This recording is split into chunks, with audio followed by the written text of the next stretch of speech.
স্থানীয় আধিপত্য নিয়ে ঘটনাটা ঘটছে।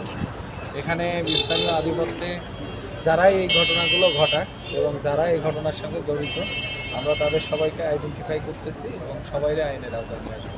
সে যে যত প্রভাবশালী হোক, কেউ আইনের উঠবে না, সবাইকে আমরা আইনের আওতায় নিয়ে আসার চেষ্টা করব এবং আনবো।